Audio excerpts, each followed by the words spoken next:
मैं खुशी मनाने का कोई भी अवसर नहीं चूकना चाहता हूँ और उसका स्वागत करता हूँ।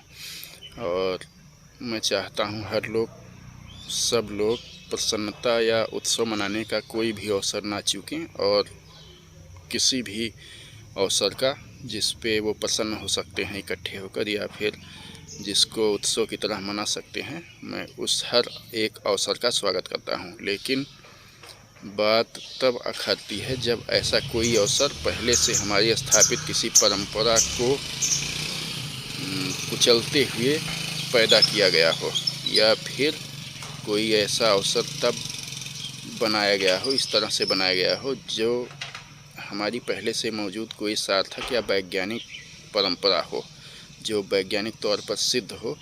उसको नष्ट करने के लिए धूर्ततापूर्वक, शातिरपने से षड्यंत्र के तौर पर कोई ऐसी परंपरा स्थापित की गई हो, और उस स्थापित नवीन परंपरा को लोकप्रिय बनाने के लिए लोगों में हमारी पहले से चली आ रही परंपरा को मनाने वालों को हतोत्साहित करने के लिए उसको बहुत ही अनाप शनाप तरीके से प्रायोजित किया जाता हो, या उसके बारे में दुष्प्रचार किया जाता हो। अब यह 9 वर्ष का ही ऐसा मामला है। जैसे इस समय ये पहले पूरे संसार में हमारा विक्रमी संवत ही प्रचलित था, और भारत में तो अभी भी यह बहुत से हिस्सों में है। काफ़ी लोगों द्वारा इसी के अनुसार आचरण किया जाता है, और हमारे इस विक्रमी संवत कैलेंडर के अनुसार ही चैत्र प्रतिपदा को अपना सब बही खाता चलाते हैं, और सब तमाम चीज़ें हम अपना इसी के अनुसार करते हैं। लेकिन आजकल हमारे देश और समाज में भी ये ग्रेगोरियन कैलेंडर के अनुसार मनाया जाने वाला जनवरी का नववर्ष बहुत प्रचलित हो रहा है। तो इसको मैं नव कैलेंडर वर्ष के रूप में, एक प्रसन्नता के अवसर के रूप में मनाने की वकालत करता हूँ, या फिर मनाने का समर्थन करता हूँ। इसका मुझसे कोई विरोध नहीं है। विरोध तब होता है जब पहले कोई पोप थे जिन्होंने पहली बार इसका ग्रेगोरियन कैलेंडर का निर्माण किया, और उन्होंने इसे लोकप्रिय बनाने के लिए लोग इस कैलेंडर के आने के बाद भी इसी विक्रमी संवत कैलेंडर से नववर्ष मनाया करते थे, जो अप्रैल महीने में चैत्र प्रतिपदा को पड़ता था। तो इस परंपरा को तोड़ने के लिए इन लोगों ने इस हमारे नववर्ष को मूर्ख दिवस के रूप में मनाना शुरू किया। अब यहाँ से मेरा विरोध है।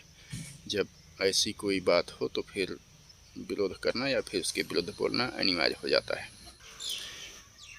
तो इस ग्रेगोरियन कैलेंडर नववर्ष से मुझे कोई आपत्ति नहीं है, लेकिन जब इन्होंने अपने इस नववर्ष को लोकप्रिय बनाने के लिए हमारे नववर्ष को मूर्ख दिवस के रूप में दुष्प्रचारित करना शुरू किया, अब यहाँ से मुझे आपत्ति है और इसके खिलाफ बोलना अनिवार्य हो जाता है।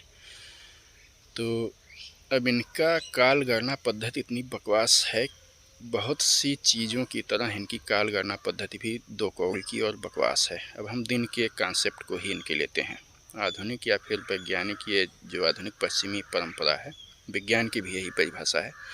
इनके अनुसार एक दिवस या 100 दिवस कहते हैं एक मध्याह्न, मतलब एक मध्यरात्रि से अगली मध्यरात्रि तक के बीच के समय को 100 दिवस या एक दिवस कहते हैं।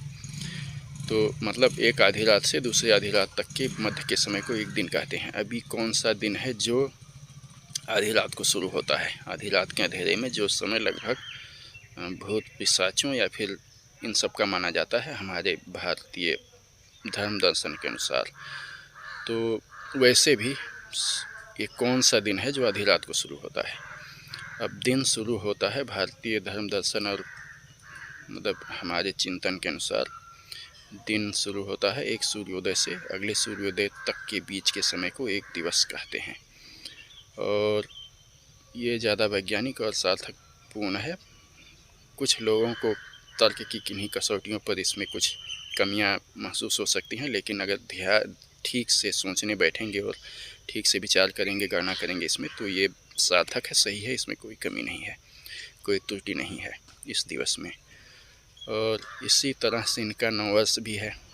मतलब ये जनवरी दिसंबर में ही 1-2 दिन पहले, क्या लगभग 15 दिसंबर से ही हम जोड़ लेते हैं, तो फिर ठिठुरता हुआ मौसम होता है। लोग कड़कड़ाई सर्दी से हिलते कांपते ठिठुरे हुए बैठे रहते हैं, कहीं कहीं कोई उल्लास का माहौल नहीं होता है।